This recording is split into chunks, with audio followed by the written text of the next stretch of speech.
Rumah Sakit Daerah RSUD RA Kartini Jepara menjelaskan duduk perkara pasien Lukita, warga desa Mambak meninggal di area parkir rumah sakit pada Senin 16 Maret 2020. Direktur RSUD RA Kartini Dwi Susilowati menjelaskan saat Lukita tiba di rumah sakit situasi ruangan IGD sudah penuh. Bahkan berangkar untuk pasien pun saat itu juga terpakai semuanya.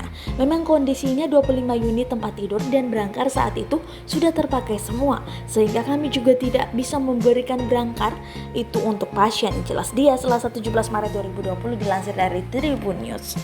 Lalu dia juga menampik petugas keamanan rumah sakit sempat meminta ambulans yang membawa Lukita untuk tidak parkir di area IGD.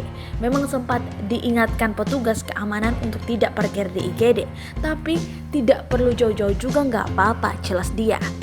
Dwi menambahkan, Lukita datang tanpa membawa surat rujukan. Untuk itu, sesuai prosedur, pasien tersebut harus melalui proses antrian. Saat itu, Lukita juga mendapatkan nomor antrian 19. Pihak rumah sakit juga telah menawarkan rujukan ke rumah sakit lain kepada pihak keluarga Lukita. Namun menurut Dwi, pihak keluarga memilih untuk menunggu dan mengantri. Kami sudah berusaha untuk merujuk ke rumah sakit lain, tapi pasien tidak bersedia padahal kami sudah mengajukannya, jelasnya.